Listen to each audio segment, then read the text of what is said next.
Que a doce e tão maravilhosa paz de Jesus Cristo cada vez possa ser mais e mais abundante sobre o seu coração. Hoje, o nosso programa terá um foco um pouco diferente, mas dentro da própria palavra do Senhor. Quero trazer mais do que um assunto sério, algo tão importante, mas algo que hoje tem sido usado de uma forma tão destrutiva na história de tantas pessoas. Quero começar lendo a palavra do Senhor no Salmo 139. E o Salmo 39 traz toda uma descrição da onisciência de Deus, do conhecimento dele, do amor, do carinho, da misericórdia e da compaixão do Senhor. O Salmo diz assim: pois tu formaste o meu interior, tu me teceste no seio de minha mãe. Graças te dou, visto que por modo assombrosamente maravilhoso me formaste. As tuas obras são admiráveis, e a minha alma o sabe muito bem. Os meus ossos não te foram encobertos quando no oculto fui formado, e entretecido como nas profundezas da terra. Os teus olhos me viram a substância ainda informe, e no teu livro foram escritos todos os meus dias, cada um deles escrito e determinado quando nenhum deles havia ainda. Que preciosos para mim, ó Deus, são os teus pensamentos, e como é grande a soma deles. Se os contassem, excedem aos grãos de areia. Contaria, sem jamais chegar ao fim. Esse texto mostra exatamente que Deus nos ama, que Deus nos conhecia antes do nosso nascimento. Algo tão maravilhoso. E aqui a palavra do Senhor começa dizendo de uma forma tão gloriosa: pois tu formaste o meu interior, tu me teceste no seio da minha mãe. E ele diz: graça te dou, visto que por modo assombrosamente me formaste, e as tuas obras são admiráveis, e a minha alma o sabe muito bem. Hoje, estamos vivendo um momento tão delicado, quando tantas pessoas, de um modo tão insensível, abraçam a questão do aborto, não apenas dizendo que devem fazer, que podem fazer, e assim, quantas crianças, quantos homens, quantas mulheres, que são interrompidas na vida, exatamente por causa do aborto. Eu gostaria que hoje você ouvisse o testemunho de uma irmã. Essa irmã, ela seria abortada. E você, ao ouvir o testemunho dela, vai ficar surpreendido de ver aquilo que Deus pode fazer e daquilo que Deus quer fazer.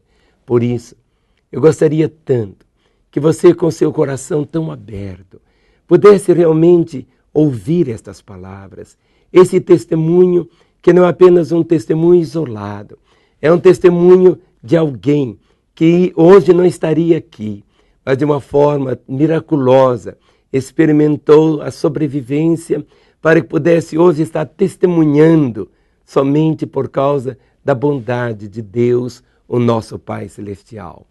Ouça, deixe o seu coração realmente absorver esse testemunho agora, porque eu sei que Deus estará falando com você.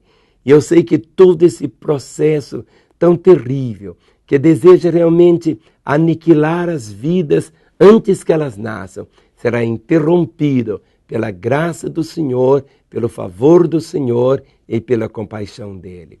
Assista agora.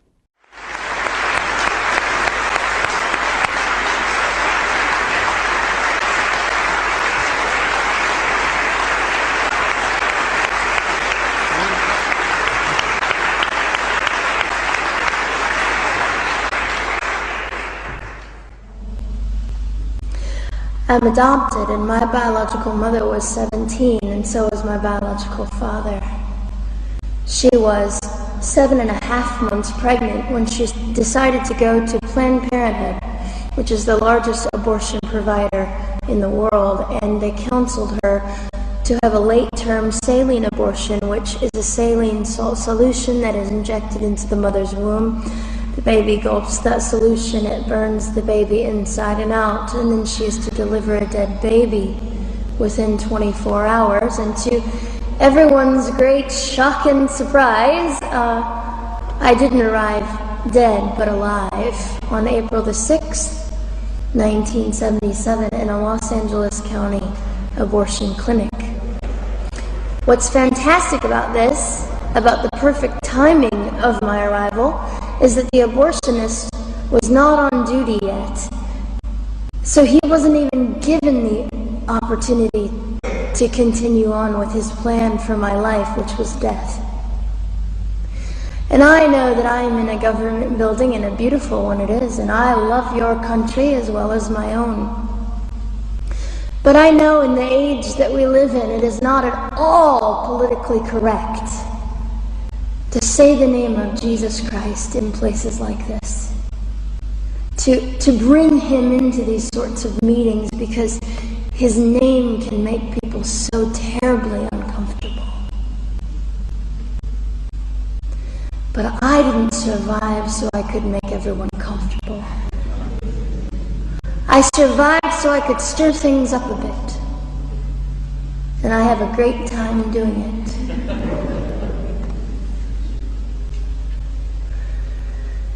And so I was delivered alive, as I've already said, after 18 hours. I should be blind, I should be burned, I should be dead. And yet I'm not. You know what is fantastic vindication is the fact that the abortionist had to sign my birth certificate. So I know who he is.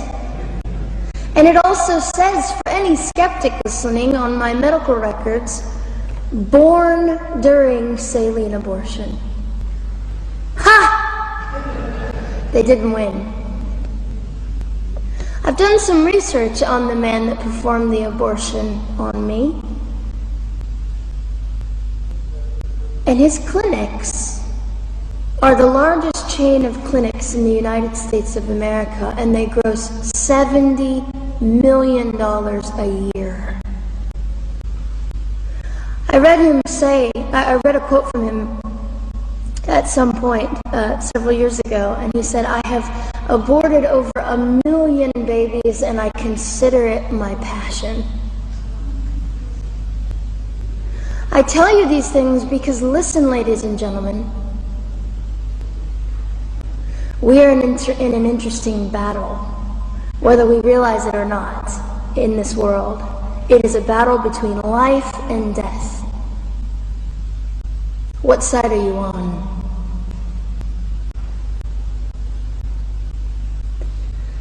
So a nurse called an ambulance and had me transferred to a hospital, which is absolutely miraculous. Generally, the practice at the time, and up until 2002, was, in my country, was to end the life of an abortion survivor by strangulation, suffocation, leaving the baby there to die, or throwing the baby away.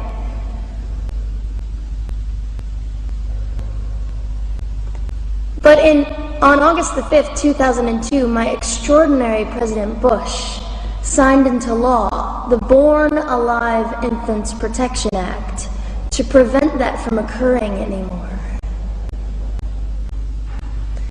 You see, we're playing for keeps. We're playing for, I'm hoping to be hated by the time that I die so that I can feel God about me and understand what it was to be hated. He was hated. Christ was hated. And not that I look forward to being hated, but I know along my journey, I know I'm already hated because I declare life. I say, you didn't get me. The silent Holocaust didn't win over me. And my mission, ladies and gentlemen, among many things, is this: to infuse humanity into a debate that we have just compartmentalized and set on a shelf and said it is an issue. We have removed our emotions. We are becoming harder. Do you really want that? How much are you willing to take, and how much are you willing to risk to speak the truth in love and graciousness and stand up and at least be willing to be hated? Or at the end of the day, is it all about you or me? And so, after that, I was placed in an emergency foster care home where they decided they didn't like me very well, and as I'm fond of saying, I don't know how you could not adore me right from the start. What is wrong with these people? But they didn't. You see, I've been hated since conception by so many, and loved by so many more, but most especially by God. I'm his girl. You don't mess with God's girl. I got a sign on my forehead that says, you better be nice to me because my Father runs the world. So after I was placed in the mean home, I was taken out of the mean home and placed into another home, a beautiful home, Penny's home. And she said by this time I was 17 months old, 32 pounds of dead weight, and diagnosed with what I considered to be the gift of cerebral palsy, which was caused directly by the lack of oxygen to my brain while I was trying to survive. Now I am just compelled to say this. If abortion is merely about women's rights, ladies and gentlemen, then what were mine? There was not a radical feminist standing up and yelling about how my rights were being violated that day. In fact, my life was being snuffed out in the name of women's rights. And ladies and gentlemen, I would not have cerebral palsy